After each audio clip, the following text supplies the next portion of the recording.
Axis, a cidade perfeita, a cidade eterna, utopia. É um plano da esfera exterior dedicado à lei universal.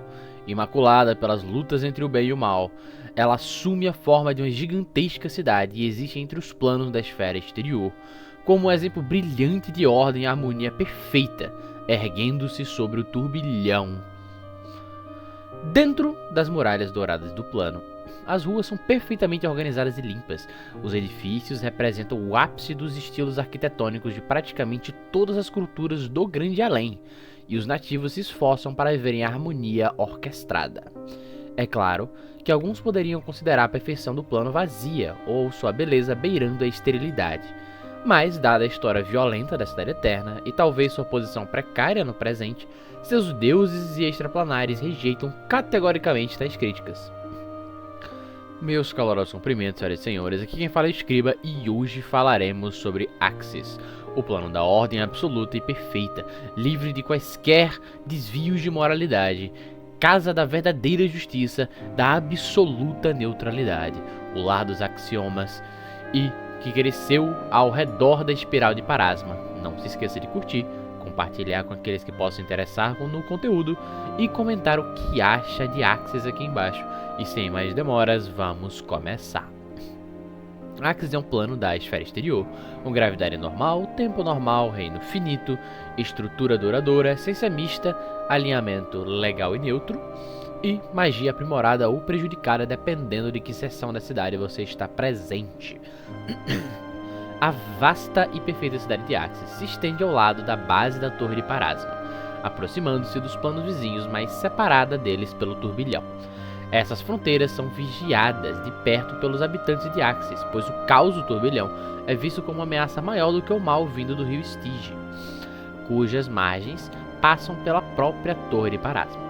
Em vez de ser uma única cidade uniforme, Axis é composta por milhões de assentamentos organizados lado a lado, ao redor e dentro uns dos outros, formando um padrão complexo e elegante. Essas cidades são frequentemente conectadas por portais, facilitando as viagens entre elas, e muitas servem como reinos divinos dos deuses de Axis. Entre as maiores dessas subcidades está Acton, o reino divino de Abadar, e uma espécie de capital de Axis, dessa grande metroplex. Acton se conecta a vários outros distritos de Axis, como a cidade do resplandecente maquinário, o reino da deusa Brigg. Sob Acton encontra-se o labirinto subterrâneo de Dusk Phantom, onde Norgober governa e reside. Locais notáveis. Axis possui muitas regiões interessantes, a maioria representando a perfeição da ordem. O Candinho de Adamantium estende-se por quase 100 milhas quadradas. O Candinho de Adamantium é uma fortaleza fábrica colossal dedicada à produção dos exércitos inevitáveis de Axis. Máquinas gigantescas extraem metal de minérios brutos e vastos fossos de fundição do tamanho de lagos refinam ainda mais os materiais que formam a pele e os esqueletos dos exércitos mecânicos. Tão vital são essas forjas para o plano de Axis que cada linha de produção, desde o minério bruto até o inevitável completo, opera de forma independente, consistindo em milhares de células individuais capazes de continuar a produção, mesmo que todas as outras sejam destruídas, em um ataque massivo vindo das profundezas do turbilhão ou do abismo. Domínio de Abadar. O deus da civilização governa uma das maiores regiões de Axis, a cidade grandiosa dentro da cidade eterna, Acton. Seu domínio divino distingue-se por uma arquitetura única, que mistura os estilos de cada raça mortal que venera Abadar, além de indicar claramente os limites entre seu território e as regiões vizinhas da cidade. Embora o domínio não possua grandes muralhas ou barreiras separando do resto de Axis, os acordos contratuais do deus com os nativos do plano tornam isso desnecessário.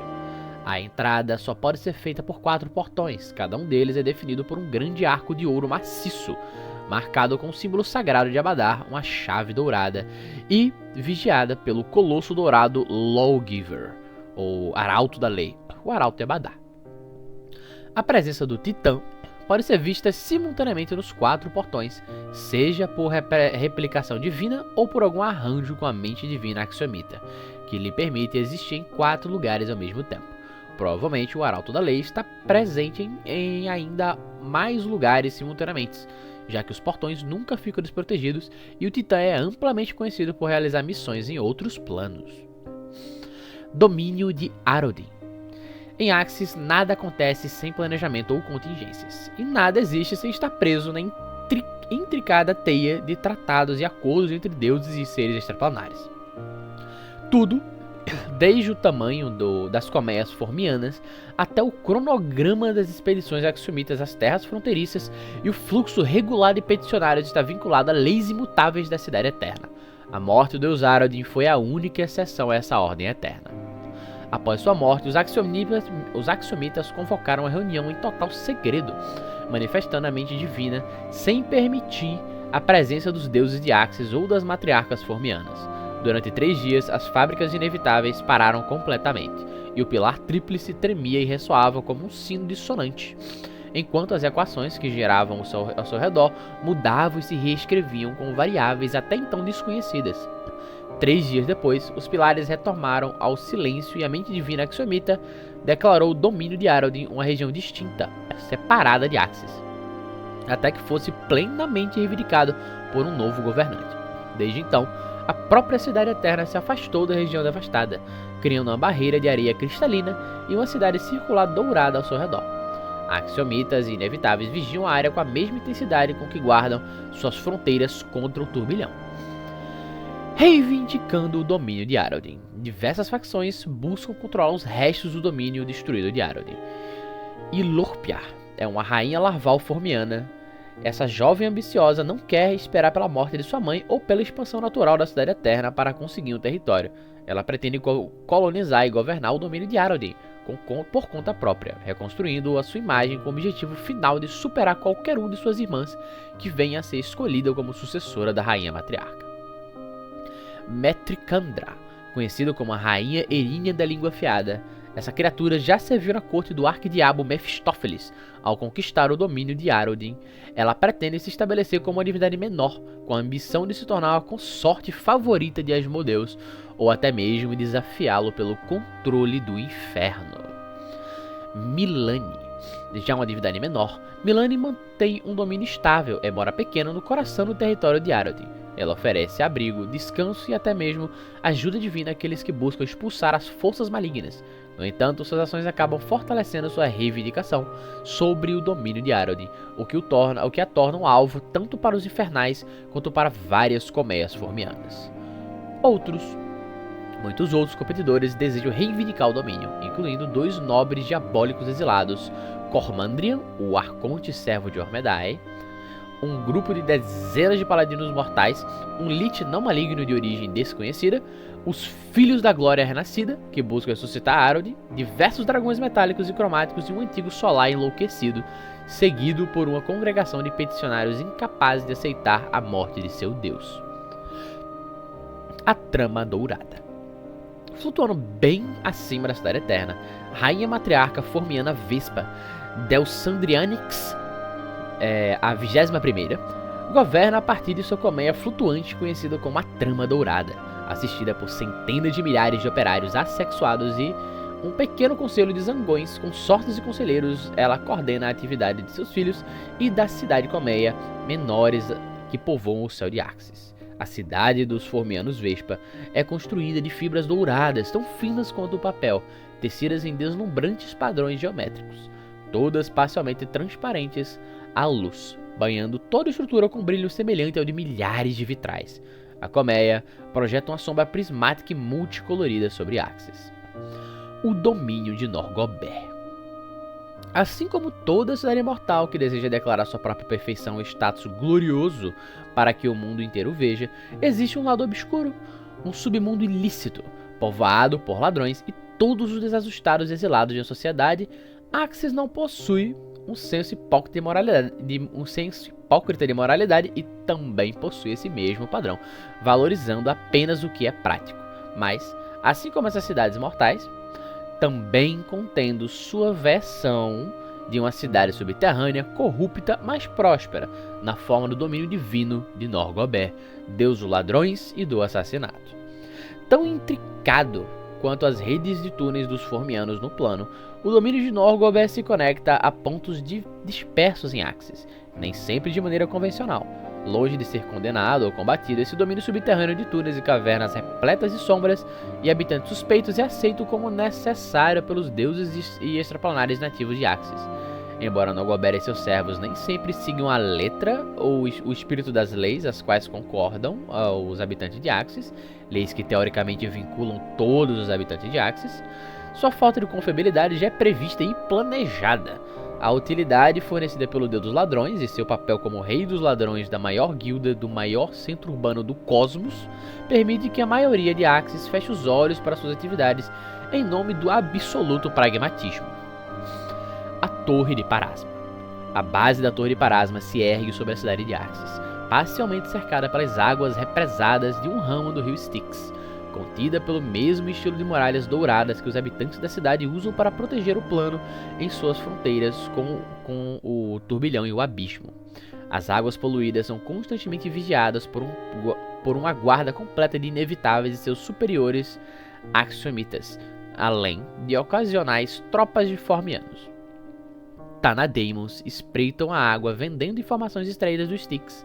Para mais detalhes, você pode buscar o nosso vídeo sobre o cemitério de Parasma. O pilar tríplice da mente divina Axiomita. De longe, a estrutura artificial mais alta de Axis. O pilar tríplice da mente divina Axiomita serve como centro da sociedade Axiomita.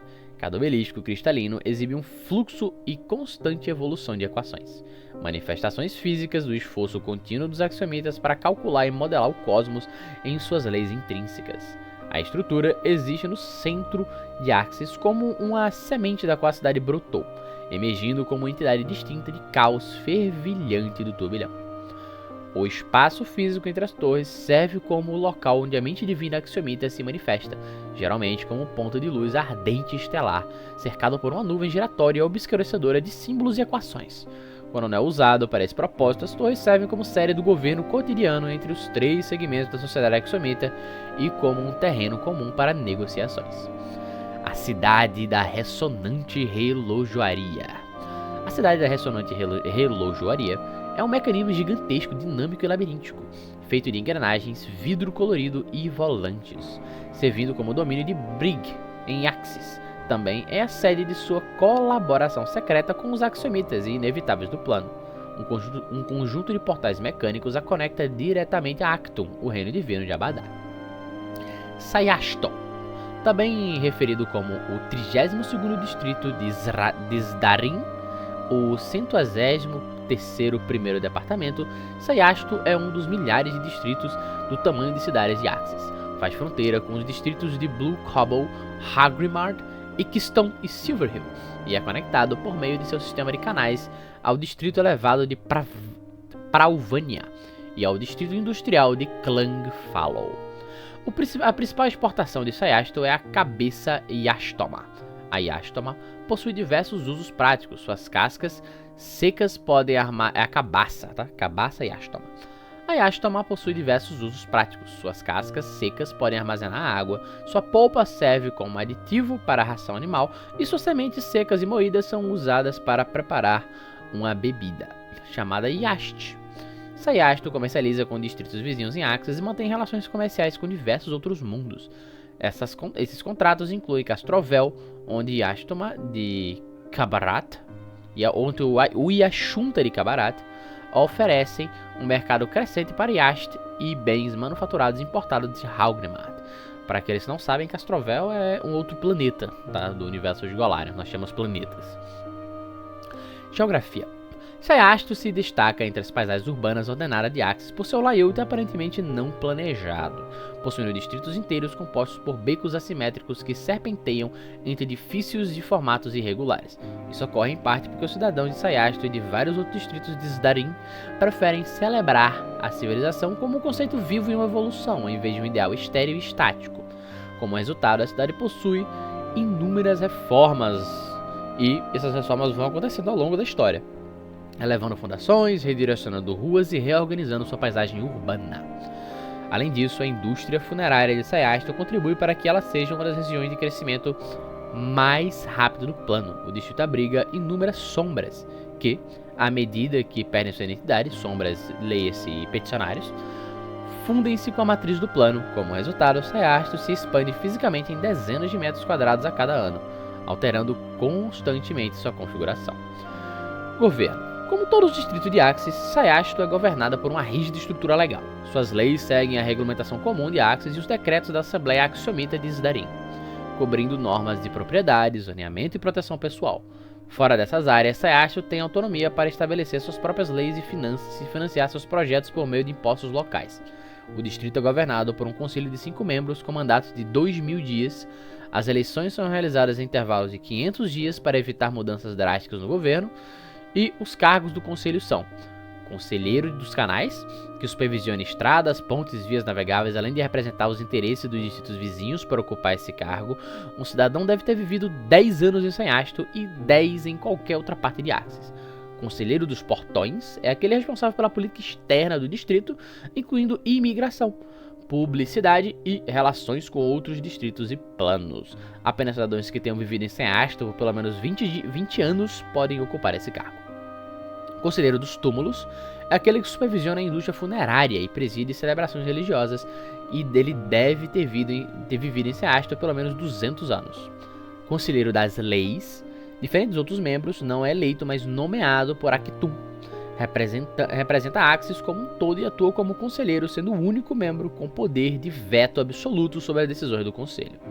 E o conselheiro das sementes, representando a indústria da cabaça e Ashtoma, e supervisiona questões agrícolas, parques e controle de pragas. Deve ter vivido no distrito pelo menos 20 anos e participado de ao menos 10 colheitas. O Stilite. O Stilite é um observatório e biblioteca que flutua e se move de maneira imprevisível sobre a cidade de Axis. Desde que alguns dos conhecimentos e segredos contidos neles não podem ser encontrados nem mesmo no registro acástico, o Stilite já teve um zelador misterioso cuja identidade é desconhecida, assim como sua presença atual, embora seus agentes aeônicos ainda permaneçam ativos dentro da estrutura. O Ermo. O Ermo é um deserto inóspito de areia policromática que cerca a cidade eterna de Axis, mas ainda é considerado a parte do plano. Está repleto de ruínas e desintegração e dos cadáveres de titãs que invadiram Axis nos primórdios da criação. Viajantes que se aventuram no Ermo precisam lidar com invasores perigosos do turbilhão e com tempestades antipódicas igualmente ameaçadoras.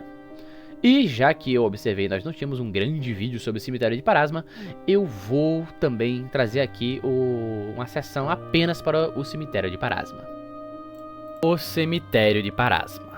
Erguendo-se a partir de sua base próxima à cidade perfeita de Axis, estendendo-se até o plano astral em uma altura inimaginável, a espiral de Parasma ocupa um lugar único entre seus semelhantes dentro da esfera exterior. Também conhecido como cemitério, a espiral recebe diretamente as almas mortais que chegam ao final de sua longa migração astral. Ali nos tribunais de Parasma, sob o olhar de celestiais e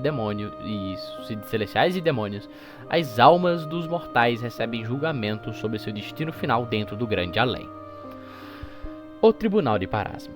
Enquanto o rio das almas chega ao domínio de Parasma no topo da espiral, nem todas as almas passam pelo mesmo processo. Algumas almas chegam já tendo feito suas escolhas por meio de suas ações e crenças, enquanto outras, com natureza mais conflitantes ou pactos pré-existentes com entidades específicas, tomam suas decisões sob o conselho ou tentação de pretendentes infernais e divinos, que estão ansiosos para influenciar seus espíritos em uma direção ideológica ou outra, ou com a arbitragem direta de Parasma, se necessário.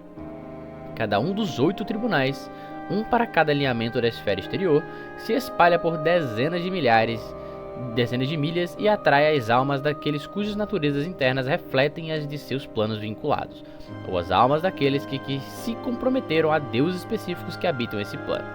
Cada tribunal está centrado em um grande portal permanente para seu plano e um número menor de portões auxiliares para domínios específicos ou reinos divinos. O Tribunal Devorador.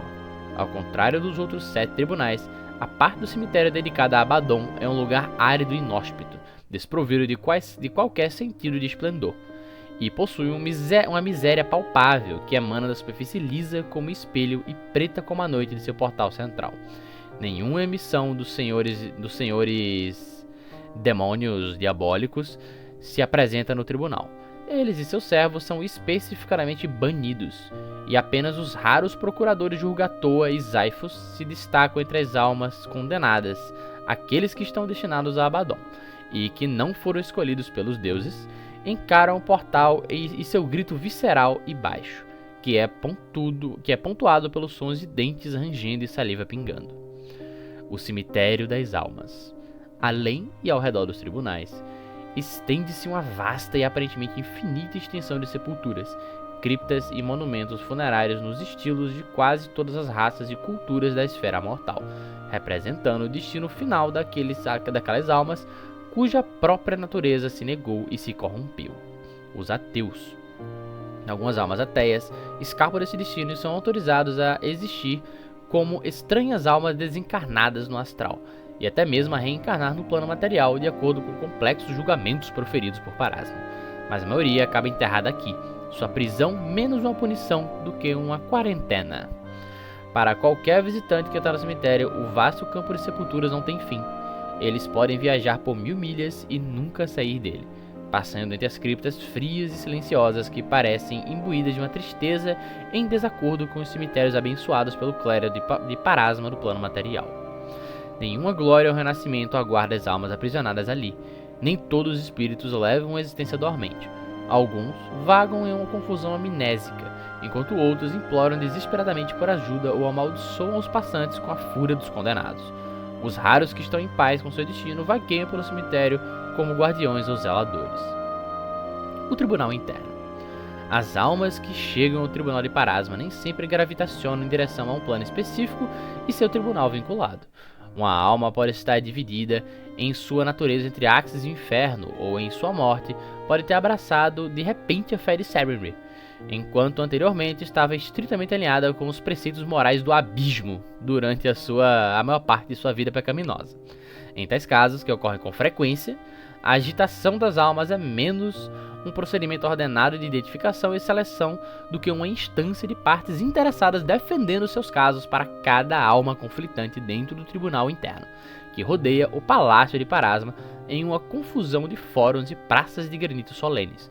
Os argumentos são frequentemente longos e ferozes, mas a violência é extremamente rara, exceto para almas divididas entre ideologias opostas. O Palácio de Parasma. O Tribunal Interno não resolve os casos mais difíceis, aqueles de almas já comprometidas por contrato, frequentemente com poderes infernais, que se arrependeram do pacto e buscam ativamente a redenção em direção a outro alinhamento.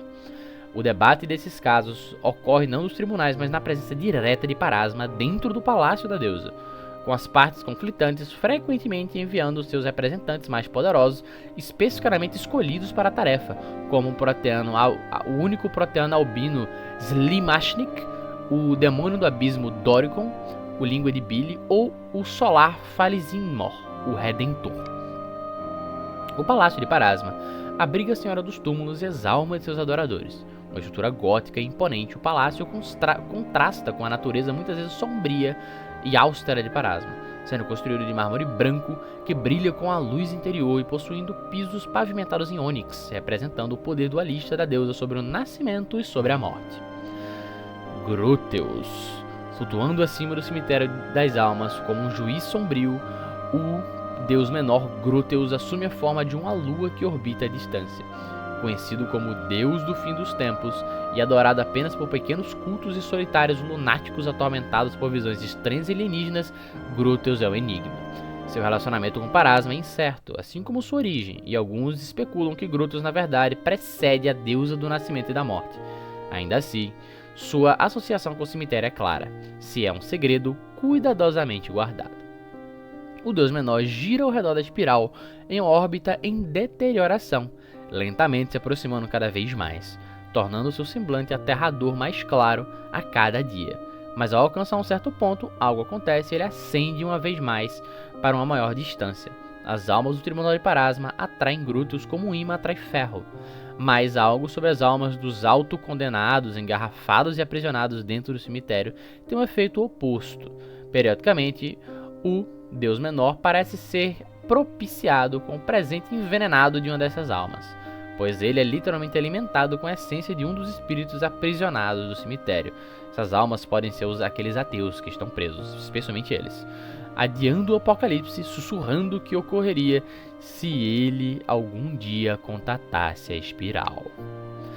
Locais notáveis. Embora o Tribunal de Parasma e o Cemitério das Almas estejam entre os locais mais importantes e amplamente conhecidos da esfera exterior, eles representam apenas uma fração da Era do Plano. Apesar de ser chamado de Espiral de Parasma, os domínios universalmente associados a ela não são únicos e comumente visitados por não-nativos, e o plano em si parece desejar que assim seja. O Lago das Reflexões Mortais. Enquanto muitos dos espíritos que habitam o reino dos contentes estão satisfeitos com a vida após a morte, que se assemelha a uma existência mortal idealizada, livre de fome, doença ou enfermidade, existem outros caminhos que suas almas podem eventualmente seguir. Cada vez que um desses espíritos passa por outro ciclo de morte e renascimento em uma nova forma, ele se encontra nas margens de um vasto corpo de água conhecido como o Lago das Reflexões Mortais. Não aparecendo em nenhum mapa das terras da espiral, as margens estão sempre frescas envoltas de uma névoa ondulante que obscurece todas as características circundantes, exceto as águas, e, enquanto as ondas batem na costa rochosa, cada espírito ouve o eco disperso dos sons da esfera material. Olhando para as águas, cada espírito vê a si mesmo como era em vida, e no lago os espíritos não veem nem um fundo arenoso nem profundezas sombrias, mas cenas de sua própria mortalidade.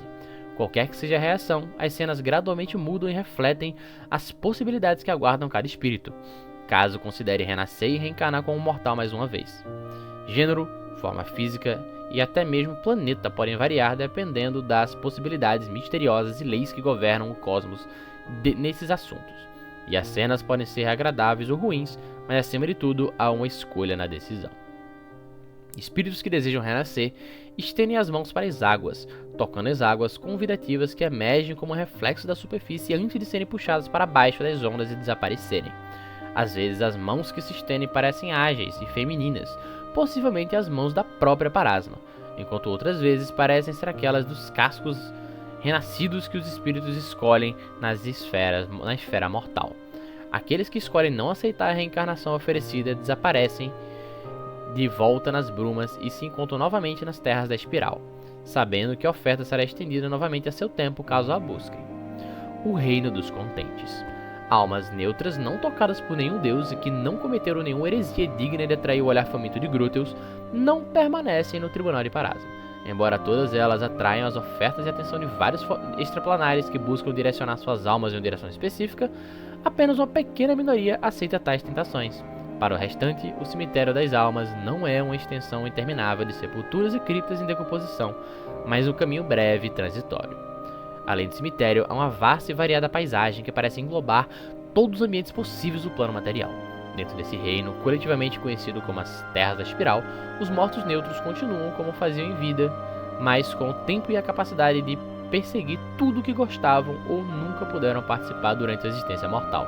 Fazendeiros trabalham em campos idealizados, artesãos aperfeiçoam seu ofício e guerreiros lutam contra inimigos que talvez tenham apenas sonhado enquanto ainda eram mortais. Mistérios da Espiral. Falada frequentemente, mas nunca examinada exceto de paisagem, a própria espiral possui seus próprios mistérios únicos. Algumas lendas dizem que Parasma construiu a espiral ela mesma, formando-a a partir da matéria bruta do turbilhão, quando o primeiro dos deuses igualaram moldou a realidade. Outras fontes mais antigas sustentam que Parasma reivindicou o cume da espiral, pré-existente como sua, tomando posse e responsabilidade sobre o farol das almas que pode ter sido construído e subsequentemente abandonado por uma divindade anterior, limpando a maioria dos vestígios desses poderes anteriores. Admitidamente, alguns dos túmulos dentro do cemitério de Parasma exibem uma iconografia alienígena girando em torno de um panteão de deuses dos quais apenas Grúteus pode ser prontamente identificado. As terras no topo da espiral têm a tendência de se enrolar sobre si mesmas, impedindo a saída acidental de uma borda absoluta de sua fronteira. No entanto, viajantes determinados podem literalmente forçar-se a encontrar essa fronteira, alcançando uma extensão desolada de terra onde as florestas e campos murcham até a rocha nua, antes de encontrar o vazio e a queda inimaginável até a cidade do plano de Axis. Qualquer um que mergulhe dessa altura passa por arcos enormes e gulosos na rocha e levam mais fundo para o interior da espiral. Escadas quebradas e sinuosas que se espiralizam ao longo da extensão da espiral por milhas a fio e centenas de pequenos nichos vazios. História. De acordo com a concordância dos rivais, o plano de Axis se aglomerou ao redor da Torre de Parasma a partir da quintessência pura de ordem durante os dias primordiais da criação. Por eras incontáveis, Axis existiu como uma tela em branco. O desenvolvimento das civilizações mortais causou a formação de 3 fragmentos cristalinos a partir do potencial infinito do turbilhão, que caíram sobre a planície vazia para se tornarem os 3 pilares da mente divina axiomita, levando por sua vez à criação da raça axiomita e da própria cidade de Axis. A Axis sobreviveu a inúmeros ataques de diversos inimigos, 3 dos quais ocorreram durante a Era da Criação e merecem uma menção especial. Primeiro vieram os Proteanos, que exigiram que a Axis parasse sua expansão e retornasse ao caos primordial. Os Axiomitas os rejeitaram e se prepararam para a guerra. E um dia depois, os Proteanos, invasores e demônios chegaram após repelirem com sucesso o primeiro ataque. Os Axiomitas criaram os primeiros inevitáveis para ajudar a proteger a Cidade Eterna.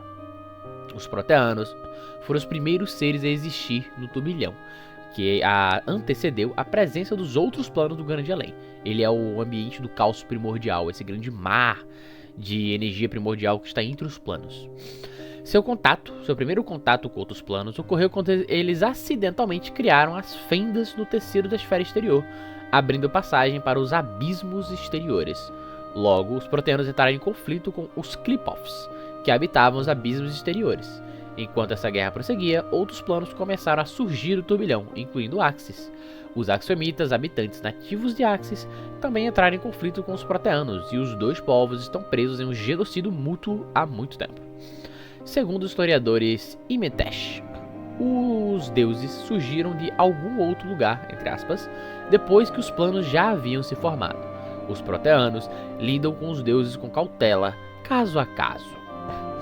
Durante a expansão de Axis, seus habitantes estabeleceram acordos com o céu e com o inferno, solidificando sua neutralidade entre os 2 extremos morais do bem e do mal. Isso imediatamente atraiu a oposição de 2 Proteanos Kekketar e um terceiro Proteano albino desconhecido, que chamaram Axis de uma infecção e exigiram que ele deixasse de existir. Embora Axis tenha se preparado para a guerra, o cataclisma que ocorreu em seu lugar devastou a cidade. Fendas planares, tingidas de azul, semelhantes às profundezas do turbilhão, rasgaram os muros de Axis e derramaram hordas de demônios na cidade, causando destruição em escala industrial. Em resposta, Axis dedicou parte de seus axiomitas à criação de uma força defensiva, levando a origem dos inevitáveis. Recentemente, um conselho de Aeons Pleroma revelou que os axiomitas eram, na verdade, Aeons pródigos, que romperam com a Mônada, um semideus Aeon, que alega representar a base de todas as realidades, para buscar autos de criação. Por extensão, o Conselho afirmou que os inevitáveis sempre foram agentes dos Aeons em sua guerra eterna contra o desequilíbrio e o caos. A maioria dos axiomitas inevitáveis agora se aliou aos Aeons, mas nem todos aceitam essa revelação. O conflito entre axiomitas e proteanos ainda continua, tendo chegado a um impasse. A segunda invasão ocorreu pela mão dos titãs tanatóticos, que nós já falamos muito sobre em outros vídeos, durante sua rebelião contra as divindades. Os defensores da Cidade Eterna conseguiram derrotar os atacantes e deixaram seus cadáveres apodrecendo nos desertos no limite de Axis, como aviso a outros. Os axiomitas fizeram aliança com os Gigas de Axis para proteger a cidade, e foram os poderosos Gigas de Axis que finalmente conseguiram virar a maré contra as forças do caos. Após a guerra, os gigantes colossais desapareceram, mas ainda se diz que vivem sobre as ruas de pedra da cidade, esperando para defendê-la novamente. A terceira invasão, e a maior calamidade que já assolou Axis, foi o ataque de Hovagug, que já havia devastado vastas regiões do Grande Além quando chegou à Cidade Eterna. Sua atenção só foi desviada de Axis por uma coalizão de divindades que conseguiram contê-lo e selá-lo dentro da Cripta Morta, ou do Dead Vault, do Cofre Morto. Eu vou mudando a tradução dependendo do vídeo, né? Alguns distritos destruídos por Hovagug ainda não se recuperaram até hoje. Os habitantes de Axis. Dentro da cidade não há escassez de bens ou trabalho, e não existe desordem social. Seus habitantes trabalham com uma mentalidade quase semelhante a uma colmeia para a maior glória da ordem perpétua. Axis, apesar de sua natureza como plano de ordem rígida, abriga uma grande diversidade de nativos. Seus Os habitantes primários e originais são os Axiomitas, como criações diretas da mente divina. Os Aforitas, embora sejam criações do Axiomitas, costumam viajar para mundos mortais e são raros em Axis.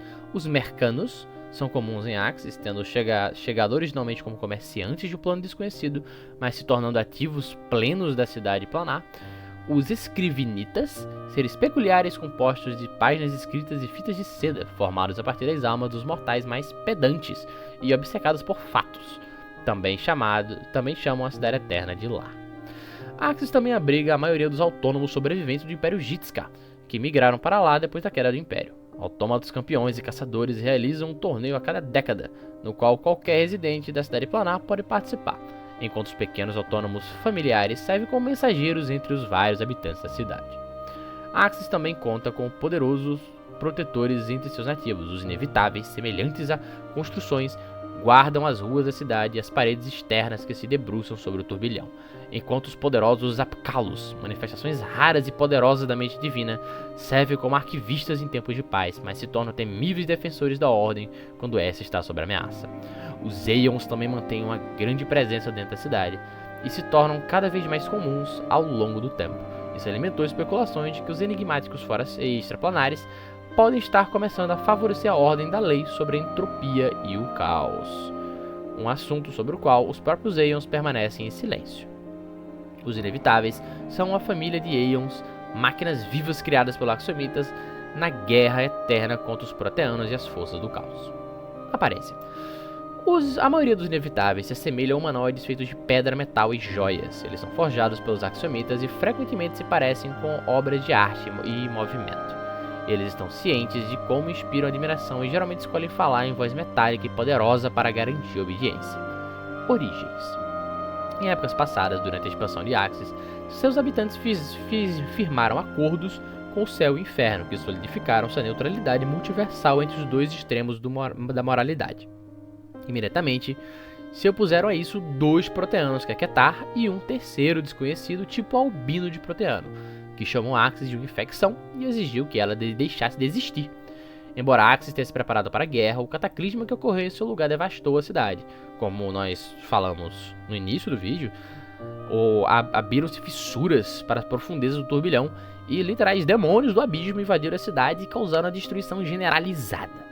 Em resposta, Axis dedicou alguns de seus axiomitas à criação da força defensiva que levaria à criação dos Inevitáveis. Um conselho de Aeons Pleromas recentemente revelou que os axiomitas eram Aeons pródigos que se libertaram de Monad, um deus menor Aeon, que afirma representar a base de todas as realidades a fim de perseguir atos de criação. Por extensão, o conselho afirmou que os Inevitáveis sempre foram agentes dos Aeons em sua guerra eterna contra o desequilíbrio. A maioria, mas não todos os axiomitas e Inevitáveis uniu forças com os Aeons como resultado. Ecologia. Os Inevitáveis são criados com o propósito de fazer cumprir as leis da realidade e da sociedade. A existência de cada Inevitável é impulsionada por uma jurisdição conceitual a ser aplicada. Eles não têm ambição e não possuem e não podem ser persuadidos por subornos, mas às vezes estão dispostos a oferecer penas leves e troca de ajuda contra crimes maiores. Eles não têm gênero e pouca noção de si mesmos. Embora pareçam construções, os Inevitáveis são extraplanares vivos que, no entanto, desfrutam de muitos benefícios de uma forma construída. Nunca estão cansados, com fome ou doentes. As estruturas dos Inevitáveis são forjadas no Crisol Adamantino de Axis. Peticionários em Axis que resolvem os enigmas escritos em seus corpos são autorizados a entrar no Crisol Adamantino e se fundir com uma dessas estruturas para se tornarem inevitáveis. A maioria retém apenas fragmentos de memória da vida passada e influenciam sua nova personalidade. Axis pode rastrear a existência de inevitáveis específicos através de adivinhação, que pode falhar se o inevitável morreu ou se dissolveu, ou se ele se rebelou ou foi de outra forma protegido da adivinhação. Morte. A destruição do inevitável dispersa sua essência de volta para seu plano natal de Axis e destrói sua identidade. Inevitáveis que se aposentam permanentemente recebem um cortejo fúnebre, como os famosos no distrito de Sayasto em Axis, e então se dissolvem na quinta essência do plano. Desencadeados. Inevitáveis podem se tornar corrompidos como resultado da infusão de caos ou possessão por Pelagards, tornando-se criaturas caóticas conhecidas como desencadeados. Habitats. Inevitáveis são quase sempre encontrados sozinhos no universo. exceto quando reunidos em uma força por ordem de seus criadores. Ao operar sozinhos, eles tentam corrigir os modos caóticos dos mortais e usam vários métodos para empurrá-los a fazer reparações. Em casos extremos, os inevitáveis respaldam isso com força, até mesmo força letal. Alguns inevitáveis retornam regularmente em Axis para receber novas ordens, enquanto outros são ordenados a operar em seu próprio critério em um grande território. Alguns inevitáveis permanecem em Axis, ou onde legiões inevitáveis lutam regularmente contra o turbilhão. Em uma tentativa eterna de trazer ordem ao reino caótico, esses inevitáveis são chamados de A Barreira, ou dos chamados de Buscadores. Analisam as observações e despachos dos axiomitas sobre o mundo mortal. Entre as missões, eles estabelecem lares em Axis ou vagam pelos planos para buscar um mandato mais amplo. Sociedade. Os inevitáveis são guiados por uma hierarquia não falada. Quanto mais poderoso o inevitável, maior seu posto. Quando dois se cruzam, eles também levam em conta a imediata e severidade de cada uma de suas missões para determinar a primazia. Se necessário, o inevitável poderoso pode deferir a um inferior. Inevitáveis nunca entram em conflito entre si. Os axiomitas existem fora dessa hierarquia e os inevitáveis respeitam e são absolutamente leais a seus criadores, embora as duas raças operem mais como parceiros do que como mestre e servo. Os inevitáveis têm pouca cultura ou desejo de fazer amigos e seus relacionamentos são estritamente profissionais. Eles costumam depender de mortais locais, como autoridades locais, aventureiros, seguidores de deuses justos, a menos que esses mortais façam parte do problema, ou informar sobre eles possa arruinar a missão. Os inevitáveis raramente forçam serviços e podem até pagar aqueles que estão fora da hierarquia de Axis. Fora dos axiomitas, aforitas e seus servos de deuses, a maioria dos extraplanares não se dá com os inevitáveis. Anjos e Agátios se afastam de sua adesão estoica rigorosa à letra da lei, enquanto os psicopompos consideram seu zelo e interferência perturbadores. Arcons e demônios estão dispostos a trabalhar com eles, e diabos estão dispostos a trabalhar com eles, mas discordam sobre como os inevitáveis impõem punição. E missões que exigem velocidade, os inevitáveis costumam andar em poderosos Akrakashis.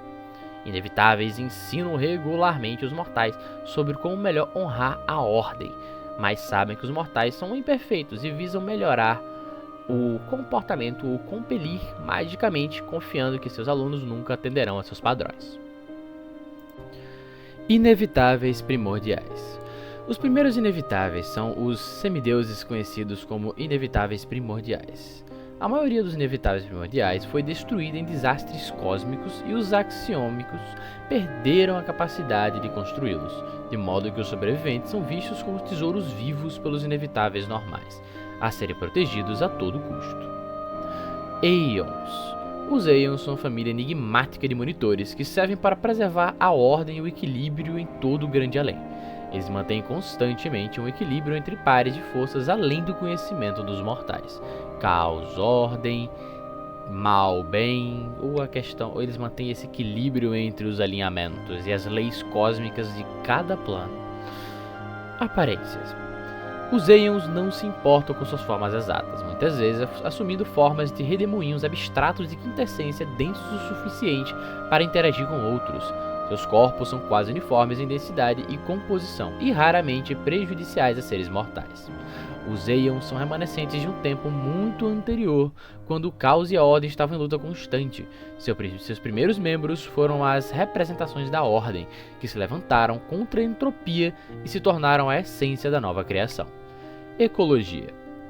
Os Aeons não têm um lar físico, no sentido comum, mas existem como manifestações do equilíbrio universal. Eles se reúnem em regiões dos planos onde os mundos são moldados pela ordem e pela entropia. Suas aparições são muitas vezes um sinal de que o equilíbrio está em perigo, enquanto os inevitáveis impõem a ordem. Os Aeons observam, muitas vezes se envolvendo apenas quando as leis universais estão ameaçadas. Morte. Os Aeons podem ser destruídos, mas sua essência retorna ao grande além, onde se reintegram ao tecido do cosmos. O ciclo de destruição e renascimento dos Aeons é um reflexo de sua missão eterna de manter a ordem. Os Aeons habitam os locais de grande importância cósmica, como a Grande Livraria, um centro de conhecimento universal onde se reúnem as verdades da existência, Outras áreas incluem as cidades da lógica, onde as facções de Aeon se reúnem para discutir o equilíbrio universal, e as forjas da ordem, onde novos inevitáveis são forjados. Os Aeons não têm uma sociedade no sentido tradicional. Eles operam em grupos temporários, reunindo-se para discutir e avaliar o equilíbrio universal. Essa estrutura é fluida e pode mudar rapidamente conforme a necessidade do cosmos evolui. Os Aeons não possuem hierarquia formal, mas respeitam a sabedoria e a experiência dos mais antigos entre eles. Algumas classes de Aeons, como os Aeons Pleroma, são venerados como líderes em momentos de crise. Em contraste, os Aeons mais jovens são frequentemente encarregados de tarefas de observação e coleta de informações. Os Inevitáveis e os Aeons são, portanto, dois lados da mesma moeda, representando a luta eterna entre a ordem e o caos em Axis e em todo o Grande Além. Apkallos. Os Apkallos são guardiões dedicados e cuidadores das leis de Axis. Eles ocupam o segundo lugar apenas abaixo das hierarcas axiomitas e dos inevitáveis primordiais como os residentes mais poderosos de Axis. Eles foram inicialmente criados pela mente divina de Axis para serem embaixadores da lei e de Axis no universo. Os Apkallo se assemelham a um grande humanoide musculoso com a cabeça de um raptor e poderosas asas semelhantes às de um falcão. Seus sobrepelizes de escamas de peixe brilham com uma iridescência leitosa que lança arco-íris cintilantes para suas formas. E eles normalmente carregam lanças mágicas de bronze. Eles também podem adotar formas humanas e de sereias em assentamentos terrestres e aquáticos. Os Apkallos se opõem ao caos e protegem a justiça do governo, e o desenvolvem da cultura, leis, tradições ou tecnologia contra aqueles que buscam derrubar o progresso. Para esse fim, os Apkallos frequentemente viajam por numerosos mundos, espalhando religiões justas, promovendo ofícios e artes e auxiliando no desenvolvimento de descobertas fundamentais. Os Apkallos preferem aconselhar os mortais em vez de ensiná-los diretamente, orientando os inventores em direção a descobertas importantes, assegurando que seus protegidos não se tornem dependentes deles. Os Apkallos são particularmente adeptos de criar paisagens mentais compartilhadas com telepatia para mostrar visões de futuros e desenvolvimentos possíveis a seus protegidos em meio imersivo. Os Apkallos registram cuidadosamente o progresso das sociedades mortais para que o conhecimento e o progresso possam ser restaurados após um colapso social, e garantem que seus arquivos extradimensionais permaneçam bem protegidos, entendendo que certas informações podem minar o progresso e a autossuficiência. Sempre que possível, eles asseguram que seus arquivos pessoais possam ser copiados pelos cofres da biblioteca dentro de Axis, onde podem ser analisados para ajudar os próprios Apkallos e seus aliados a avançar a causa da lei em todo o universo. Embora permaneça uma visão rara na cidade, sua influência é sentida todos os dias quando a tradição sobre Axis é pesquisada ou registrada. Em tempos de grande necessidade, eles se levantam para defender Axis ou as cidades mortais sobre sua proteção. Axiomitas. Os Axiomitas são criaturas de pura lei e ordem, encarnações vivas da mente divina que trouxe a cidade eterna de Axis à existência. Eles são os principais habitantes de Axis e servem como senhores, cuidadores e arquitetos da cidade. De acordo com os Aeons, como parte da convergência, os Axiomitas são eles mesmos Aeons e parte do Monad, representando um grupo que se rebelou contra o Monad como parte de um ciclo há muito esquecido. Aparência. A verdadeira forma dos Axiomitas é a de uma nuvem brilhante de poeira dourada e cristalina. As nuvens se movem e se contorcem por conta própria, coagindo temporariamente em linhas distorcidas de símbolos matemáticos e emaranhados complexos de equações. Cada axiomita é na verdade uma construção imortal de matemática viva e inteligente, aproximando-se de uma forma humanoide. No entanto, os axiomitas geralmente assumem uma variedade de formas de humanoides metálicos, idealizados e perfeitos de todas as descrições. Também existem axiomitas não humanoides, mas são raramente vistos e geralmente permanecem nas profundezas de Axis. Suas verdadeiras formas podem ser vistas brevemente sempre que os axiomitas se movem ou realizam ações complexas. Os axiomitas afirmam que são as leis matemáticas da realidade manifestadas para entender a si mesmas. Os primeiros axiomitas foram criados a partir da poeira aritmética emanada pelos três pilares da mente divina axiomita, antes do advento da vida mortal. Esses antigos axiomitas são conhecidos como hierarcas e assumem as formas mais alienígenas entre seu tipo. Novos axiomitas, como muitos forasteiros extraplanares, são criados a partir das almas de mortais que personificam os ideais de lei e imparcialidade, como arquitetos, artesãos, matemáticos e filósofos. Encontraram seu caminho até Axis. Quando perguntados, os axiomitas afirmam que isso é um ajuste às leis em mudança que governam toda a existência, assim como demônios, diabos e todos os outros tipos de extraplanares se reproduzem usando almas mortais. Assim começaram a fazer os axiomitas. A transformação real de uma alma em axiomitas é um processo misterioso. A alma experimenta um forte chamado em direção a uma das construções axiomitas. Os axiomitas descrevem isso como o chamado da mente divina ou resposta à ressonância.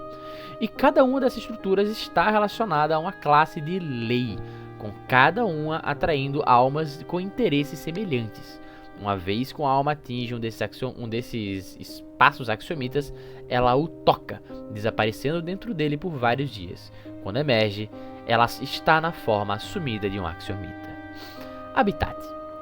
O único lugar que os axiomitas chamam de lá é a cidade eterna e perfeita de Axis. Eles raramente saem de sua casa, mas alguns axiomitas corajosos podem ser encontrados em outros lugares, tentando entender algumas leis fundamentais do Grande Além, proselitizando o valor da ordem, lutando contra o caos ou expandindo as fronteiras de Axis. A ecologia dos axiomitas é bizarra e poderia existir apenas nos planos exteriores. De acordo com seus registros, os axiomitas foram as primeiras criaturas a habitar a cidade de Axis.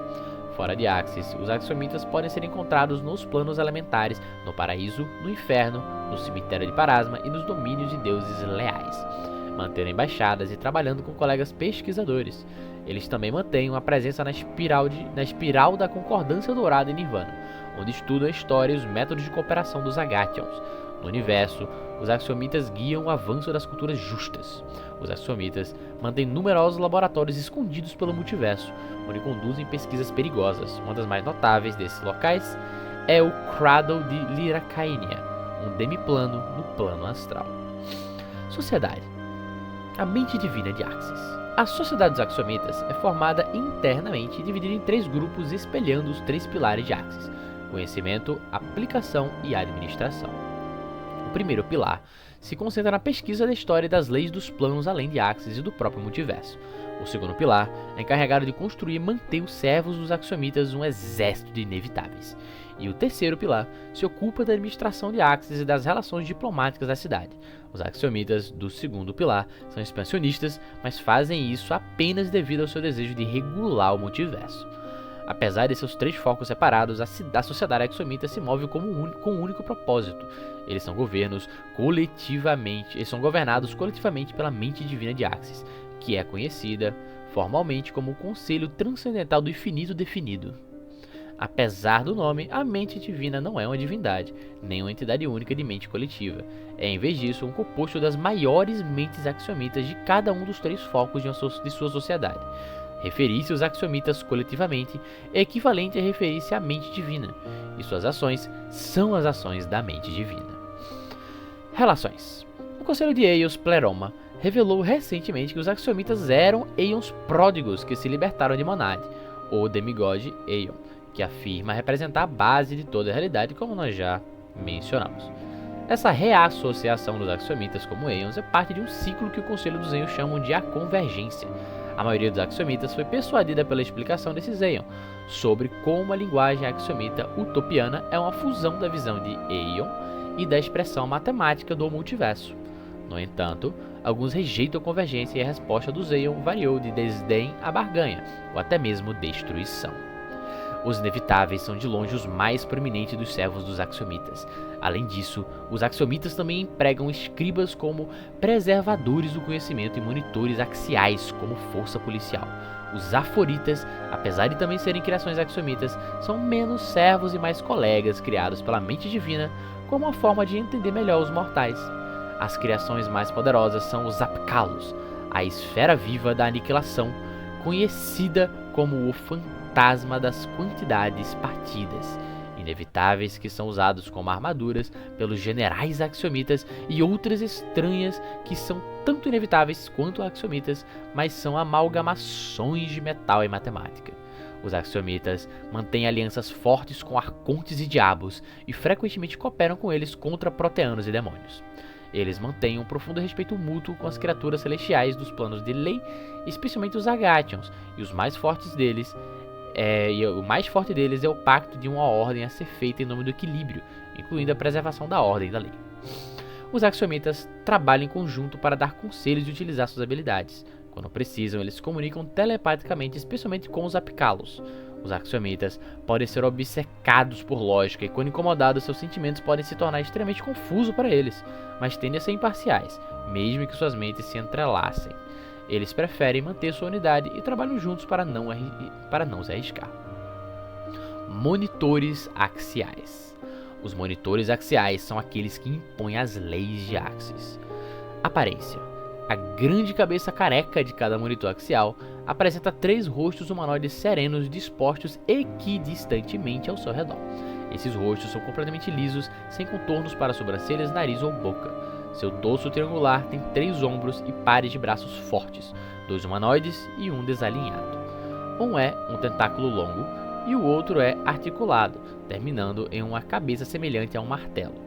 O monitor axial tem 3 pernas, cada uma terminando em um pé longo. Eles têm a 3,6 metros de altura e chegam a pesar meia tonelada. A expressão impassível e a aparência cósmica de um monitor axial são desestimulantes e alienígenas para a maioria das criaturas, levando poucos a esperar a simpatia e a afinidade deles. É provável que a mente divina de Axis os tenha projetado precisamente para esse efeito. Nos primeiros dias de Axis, os inevitáveis serviam como uma força de lei, mas esse papel foi assumido pelos monitores axiais após os inevitáveis expandirem suas funções para impor a lei no multiverso e combater o caos em todas suas manifestações. Ecologia. Quando não estão perseguindo criminosos ou investigando uma crise, os monitores axiais mantêm um perfil discreto, a ponto de nem todos os residentes saberem que eles existem.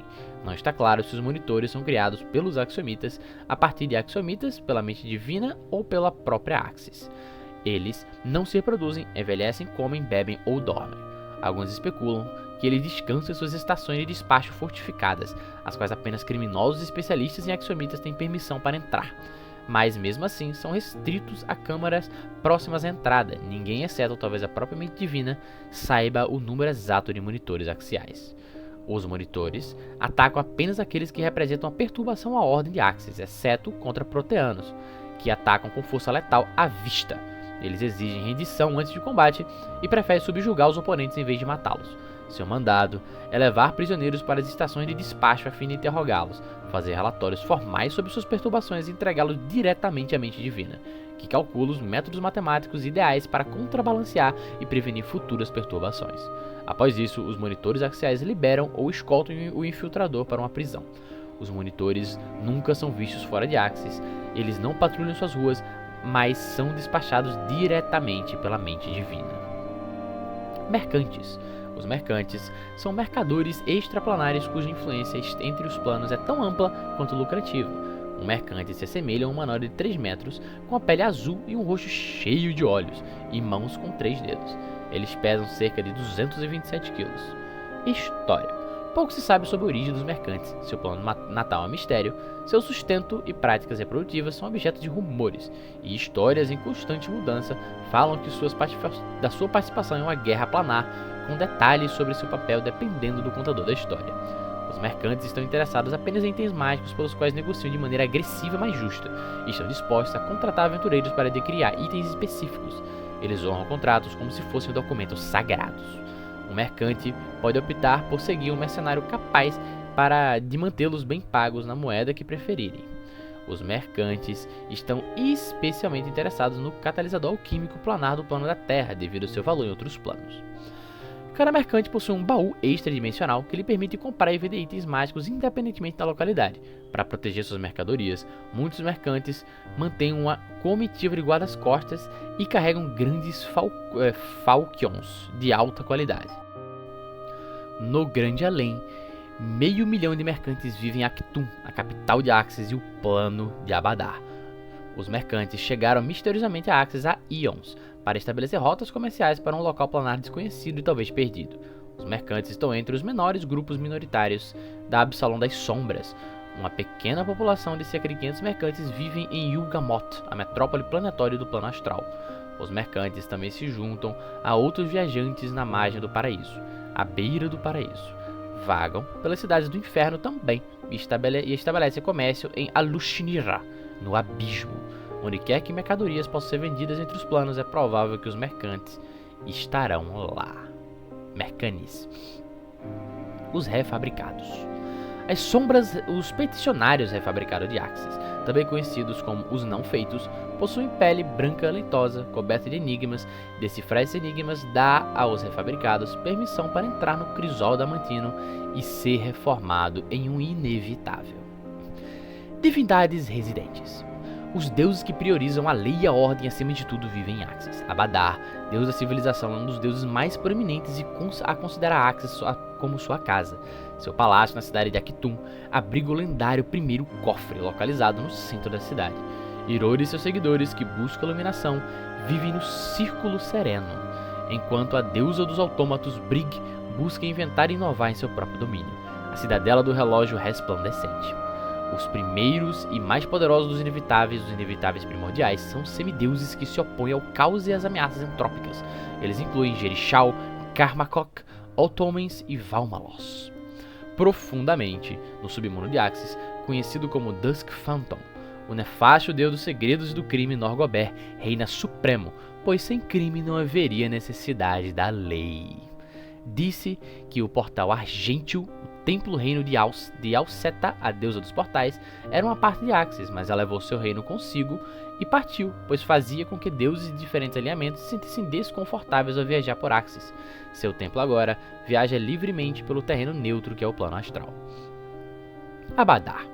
Abadar é o deus das cidades, da lei, dos mercados e da riqueza. É conhecido por ser uma divindade impaciente, mantendo uma postura neutra forte em suas ações. Ele se esforça para expandir a civilização e a ordem entre os povos de Golarion. Dogma.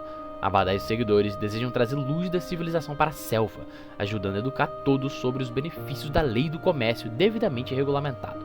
Ele espera que seus seguidores obedeçam a todas as leis significativas. Ele também é um grande defensor da paz, pois a guerra inevitavelmente leva à degradação do comércio e ao sufocamento da prosperidade para o público em geral. Ele defende a consideração cautelosa e cuidadosa em todos os assuntos e desaprova a impulsividade, acreditando que ela leva ao incentivo de necessidades primitivas. Abadar desencoraja a dependência do governo ou de qualquer instituição religiosa, acreditando que a riqueza e felicidade devem ser alcançáveis por qualquer um com julgamento perspicaz, disciplina e um saudável respeito por todas as leis sensatas e justas. História. Abadar foi um dos dois deuses do comércio. O outro é seu irmão Llod, um deus esquecido de avareza do acúmulo dos negócios injustos. Embora quase todos os registros reivindiquem Abadar como o único construtor, o primeiro cofre foi na verdade construído pelos dois. Durante a Era da Criação, Abadar estava entre os deuses originais que lutaram contra a besta bruta, que buscava destruir Golarion. De acordo com o Testamento do Canto do Vento, o Testament of Windsong, depois que Goron e Torag forjaram a casca do cofre morto, Abadar forneceu a chave e o cadeado perfeito para a prisão de Rovagug. Uma chave feita de tal forma que apenas Asmodeus poderia girá-la. Durante a batalha e contenção de Rovagug, Abadar cometeu o erro de confiar a proteção do primeiro cofre a seu irmão. Abadar voltou para encontrar as primeiras maravilhas da criação mortal desaparecidas do cofre. O roubo ficou conhecido como o Grande Roubo Primordial. Enfurecido e envergonhado pela traição de seu irmão, Abadar implantou nos mortais a crença de que Llod nunca foi real. Isso iniciou o estranho desaparecimento de Llod, uma lenta dissolução ou desmantelamento que terminou em sua total desintegração. Isso também removeu tudo que Llod estava intimamente associado, incluindo pedras angulares essenciais nos templos de Abadaran, alguma moeda usada pelos mortais e a fechadura do primeiro cofre. O fluxo do comércio foi interrompido, os templos de Abadaran desmoronaram fisicamente e o primeiro cofre ficou desprotegido. Abadar passou décadas lidando com as consequências, consumindo os domínios de Llod no processo. O legado de Llod, portanto, tornou-se uma parte inseparável do comércio. A verdade sobre Llod foi apenas recentemente descoberta através da pesquisa do Nosoi Yivali, os itens roubados do grande roubo primordial nunca foram recuperados, incluindo o feitiço perfeito, a morte perfeita e a praga perfeita. Abadar é acreditado por querer criar o avanço das raças humanoides até o ponto em que poderiam estabelecer sociedades civilizadas por conta própria. Amasne. Amasne foi o deus principal da magia no antigo Império Aslante. Seu culto foi banido no jovem Império Tassiloniano, possivelmente devido à sua feroz rivalidade com a deusa Lissala. Ele foi morto durante o Westfall. Os seguidores de Amasne tinham uma rivalidade com os deuses Aslantes da magia, os deuses Aslantes da magia Lissala. Seu desacordo se originou de fato de que Amasne ensinava que alguns conhecimentos deveriam ser mantidos em segredo, enquanto Lissala acreditava que o conhecimento deveria sempre ser compartilhado. Apesar da incompatibilidade de suas visões, Amasne foi amante da deusa Aslante da lua e da batalha, a Kavna. Ele também contava entre seus seguidores a Esokar, a quem apreciava por sua inventividade e promoção da medicina e da tecnologia, e Jaide, que trabalhou com ele para melhorar a humanidade.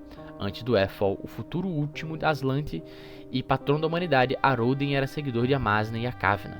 Eles foram citados como um exemplo de que os deuses podem morrer, mas a humanidade viverá na doutrina de Arodin. História. Quando a Kavna soube que os Algoltos convocaram um enorme meteorito venenoso e amaldiçoado e mortal do fundo do espaço para destruir Aslant, ela estava disposta a sacrificar-se para proteger seus adoradores em Golarion. Nenhuma das palavras de Amasne poderia convencê-la do contrário.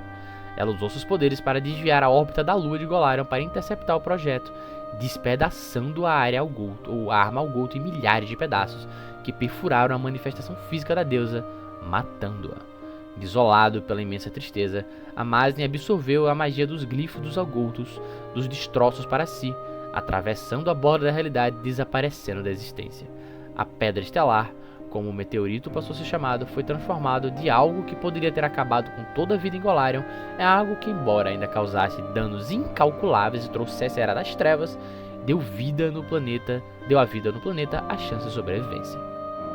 O reino divino de Amasne estava localizado em Axis. Brigg é a deusa da invenção e parece favorecer especialmente criações que ganham vida própria, como relógios mecânicos ou construtos. O tipo de mente criativa que se dedica ao tipo de invenção que Brigg mais favorece. No entanto, muitas vezes não é inclinada à adoração ou evangelização. Elas tendem a se dedicar à invenção em vez disso. Como resultado, seu segmento não é muito grande. Ninguém parece saber que Big foi uma vez uma mortal que ganhou a divindade, ou se ela era um construto que recebeu não apenas vida, mas uma potente centelha de verdadeira divindade. Aparência. Brigg normalmente é representada como uma mulher humanoide feita inteiramente de intricados mecanismos de bronze com um capacete metálico, ou como uma mulher perfeitamente simétrica vestida com armadura de relógio, de clockwork, ou peças de relógio, transformadora, engrenagens. Seu símbolo religioso é uma máscara feminina com uma única runa gravada na testa. Gnomos a representam como uma de sua própria espécie em vez de como humana, apresentando sobrancelhas longas e cabelos de fio metálico. Quando, em sua forma de relógio, disse que Brigg cria outros mecânicos perfeitos que ela libera no mundo como construtos independentes ou presenteia outros. Leia-se no lugar de relógio construto. Seu arauto é o mecanismo Latem, e ela frequentemente convoca como servos Karapek, um construto alquimista de bronze senciente, e Salometa, uma inventora capaz de emitir energias que separam ligas e metais em seus materiais componentes. Shaldira Zuzaristan é uma deusa ousada da sorte e travessura e uma amiga próxima de Desna. Ela é especialmente reverenciada como uma deidade Halfling. Caldira é comumente representada como uma mulher Halfling com cabelos cacheados, rosto cheio de sardas e um casaco vermelho e verde esfarrapado preso por botões. Outras características nessas representações variam com os adoradores. Caldira é conhecida por entrar em batalhas sem muito planejamento, e como resultado frequentemente precisa da ajuda de Desna. Halflings veem isso como um sinal de sua sorte racial inata e capacidade de sobreviver mesmo nas situações mais sombrias, e sua recusa em comprometer-se contra o mal quando possui sorte e aliados ao seu lado. Ela se considera amiga de qualquer um que não seja de natureza maligna. Suas amizades descontraídas combinam mais com Desna do que com deidades solenes como Irori e Parasma. e seu foco na construção de comunidades a torna querida por Abadai e Erastil. Ela é diretamente oposta a Tamir, apesar de suas tendências compartilhadas para travessuras e impulsividades, violência e defesa contra bullies e abusadores. Caldira e seus seguidores buscam contrariar o amargor misantrópico semeado por Tamir e seus fiéis. Reino. A Casa Crescida na Lareira, no distrito de Acton de Axis, não é exatamente um domínio divino, mas a caótica coleção de albergues e salões de festa serve como lar de Caldira e sua base a partir da qual ela monitora seus inimigos. Seu inimigo Tamir e seu domínio subterrâneo. Caldira também tem vários quartos próprios no reino de Desnas, no Zuri, onde ela é frequentemente visitada para animar sua amiga ou inspirá-la para travessuras. Irori é o deus da iluminação, autoperfeição, conhecimento, cura e força interior. Seus seguidores afirmam que ele foi uma vez um mortal que alcançou a perfeição física e mental absoluta e, portanto, atingiu a divindade por sua própria vontade. Ele é um dos deuses centrais, se não o mais poderoso do panteão Vudrani, mas também é amplamente adorado em Tianxia e tem um segmento crescente na região do mar interior. Histórias. As histórias contadas no Asvadeva Putila narram a busca de Irori pela iluminação e sua ascensão final à divindade. Irori respeita que outras divindades são seres espirituais diferentes e que o que é correto para eles para ele pode não ser para eles. Portanto, ele tenta evitar interferir com outros seres divinos, a menos que ameace o trabalho ou seu povo. Ele tem relacionamentos particularmente bons com Abadá e tem uma rivalidade contínua com Asmodeus, por causa da tendência do Senhor do Inferno de corromper ou destruir as coisas que outros constroem. Devido à sua importância em uma sociedade justa e estável, Shizuru é amigável com Irori. Uma rivalidade menor existe entre sua fé e as de Keilin, Yomedai e Norgobet, pois ele considera que a sua ascensão ao estado de divindade, através do teste da Pedra Estelar, foi uma trapaça. Apesar dessa tensão com Yomedai, os seguidores de sua fé permitem que paladinos de Irori treinem seu salão de temperamento em Absalom. Keilin, no entanto, considera Irori sério demais. Erastil respeita Irori, mas tem suas habituais críticas filosóficas sobre o egoísmo de Irori. Irori também entra em conflito com Netis, cujos aspectos caóticos o mestre dos mestres considera desarmônicos. Magrin geralmente serve como intermediário entre ele em casos de atrito. Urgatoa, deusa do hedonismo e do excesso, acha a moderação estrita de Irori irritante. Pelo mesmo motivo, Rei Feng desrespeita Irori e espera que seus seguidores façam o mesmo. Caldira o vê como amigo próximo, mas ele considera sua ajuda irritante. O sobrinho mortal de Irori, Gruhashta, seguiu seu caminho para se tornar um deus de direito próprio. Ele agora serve como conselheiro de seu tio, mas discorda dele em alguns pontos mais sutis. Irori vê os obstáculos como desafios individuais, mas Gruhashta os considera algo que deve ser abordado para o bem maior da sociedade como um todo. Aparência. Representações do Mestre dos Mestres na arte são bastante raras, pois seus seguidores acreditam que sua verdadeira forma não pode ser adequadamente descrita por mãos mortais. Quando é retratado, ele é geralmente mostrado como um homem Vudrani fisicamente impecável, com a cabeça raspada, exceto por uma longa trança, usando sandálias e roupões simples. Ele é geralmente mostrado sentado em posturas meditativas. Irori faz seu lar no plano de Axis em um reino chamado Círculo Sereno. Lissala é a deusa das runas, destino e recompensa por serviço, e foi uma vez uma força religiosa importante no Império de Tassilon. Ela era representada como uma mulher severa sem boca, ou como uma criatura com a metade inferior de uma cobra, metade superior de mulher humana, 6 asas e um Sirradron como cabeça. A fé de Lissala originou-se em Aslant, onde ela começou como uma semideusa que poucas pessoas entendiam. Quando Tassilon foi fundado, seu primeiro imperador, Shin, um seguidor de Lissala, trouxe sua fé para Avistan de Aslant, onde viu um renascimento. Ela ensinou a filosofia das 7 virtudes do governo, diretrizes que prometiam recompensas tanto para governantes quanto para seus súditos se seus ensinamentos fossem estritamente seguidos. Essas foram eventualmente pervertidas nos 7 pecados mortais pelos senhores das runas. Lissala eventualmente abraçou a magia do pecado e se tornou uma verdadeira divindade. Ela também delineou os funcionamentos do destino para seus seguidores. Lissala também parece ter sido, se não a fonte, uma das principais professoras da arte da mágica rúnica, através da qual os governantes de Tassilon ergueram suas grandes obras e controlaram a sua população. Perto do fim de Aslant e Tassilon, os cultos de Lissala que permaneceram em Aslant diminuíram em número e foram considerados hereges pelos cultos tassilonianos, que frequentemente enviavam missionários para purgá-los. Cruni, o último senhor das runas da preguiça, também foi seu último sacerdote principal durante o reinado dos senhores das runas. Sua religião tornou-se mais servil e violenta, enfatizando a flagelação e a mortificação da carne. Após o Ethel, que destruiu tanto Aslan quanto Tassilon, o culto de Sala foi quase aniquilado de Golarion. Em 4713 AR, os Lysalans ressurgiram para libertar seu líder Cruni, mas ele viveu apenas o suficiente para ser derrotado e morto por agentes da Sociedade Pathfinder. Norgober é uma divindade taudana ascendida do furto, assassinato e segredos, frequentemente adorado como um dos 4 aspectos focados em um único propósito. Ele permanece um enigma para a maioria, seus verdadeiros motivos são desconhecidos e muitos de seus seguidores permanecem ignorantes de seus planos e designs. Norgober é a única divindade maligna entre os ascendidos. O passado mortal de Norgober antes de ascender a divindade através do teste da Pedra Estelar em 1893 AR é desconhecido, pois para a maioria e seus seguidores fazem grandes esforços para manter isso em segredo. Alguns acreditam que se suas origens se tornassem conhecidas, o próprio deus se desintegraria. Poucos sabem, mas ele nasceu em Vaire em 1860 AR. Embora a cidade seja um centro de sua adoração na região do Mar Interno, seu culto lá mantém um nível rigoroso de segredo. Aparência. Norgober é mais frequentemente representado apenas por um símbolo religioso, uma máscara preta sem características, enquanto outras representações o apresentam como uma figura humanoide comum, vestida de preto e cinza, com o rosto parcialmente ou completamente obscuro. Norgober ativamente interfere com qualquer tentativa artística de representá-lo. Norgober vive em Duskphanton, cidade subterrânea de Axis. Seus servos frequentemente atacam a cidade acima, e suas atividades criminosas são toleradas como um mal necessário pelas outras divindades, pois não haveria necessidade de lei sem crime.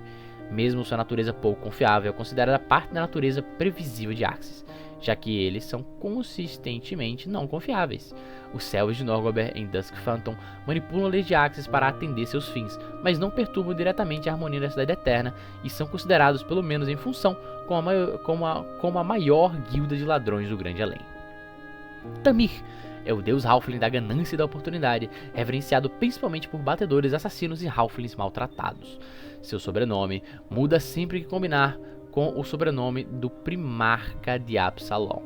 Por exemplo, durante o mandato de Gyr, da casa Gix, seu nome completo era Tamir Gix. Halflings frequentemente o associam a Norgober, seja como amigo, servo ou escravo. Uma adaga preta com um símbolo branco na lâmina é o símbolo religioso de Tamir.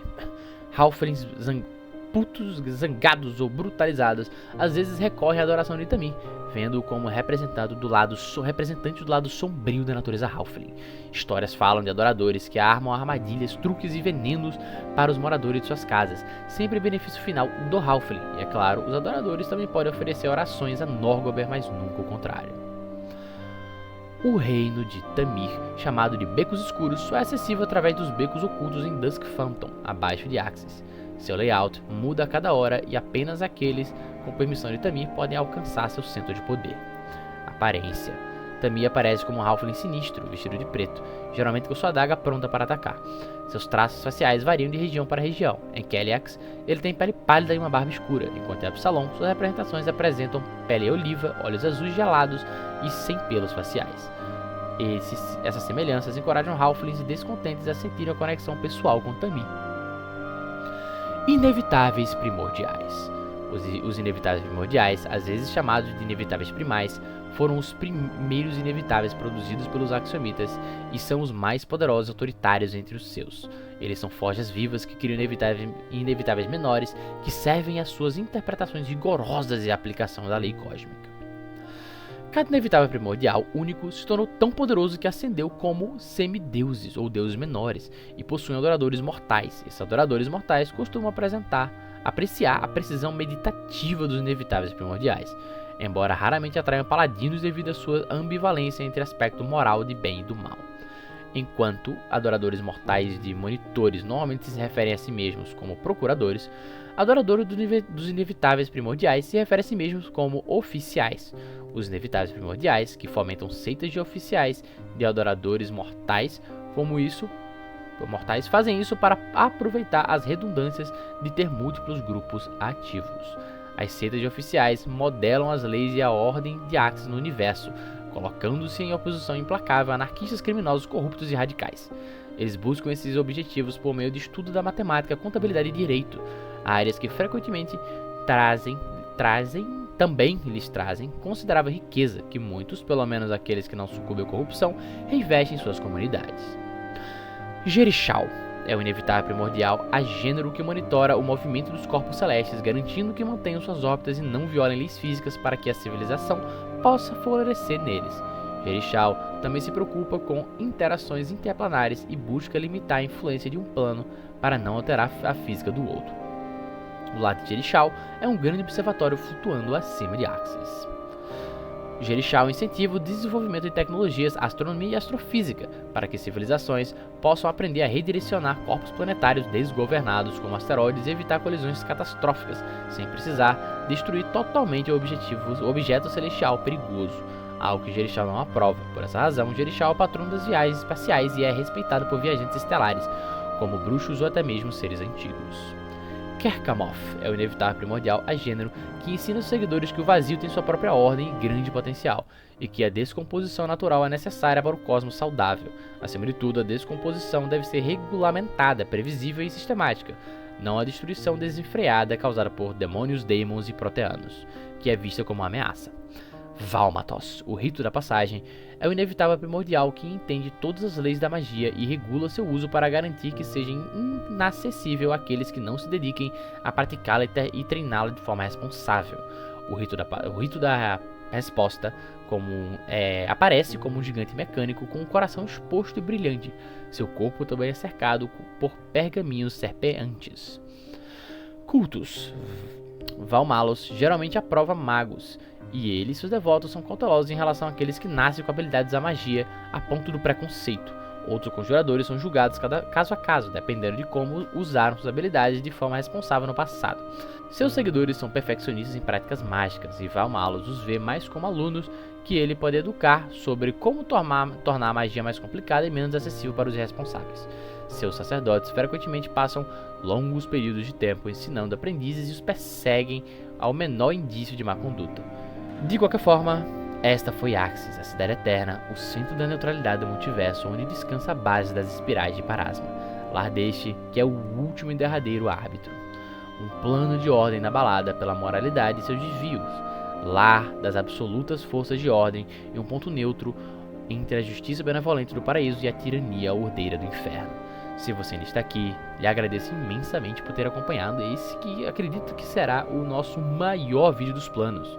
Agradeço imensamente, não se esqueça de curtir e compartilhar esse conteúdo com alguém que possa interessar e comente o que achou de Axis aqui embaixo. Enfim, até a próxima, senhores.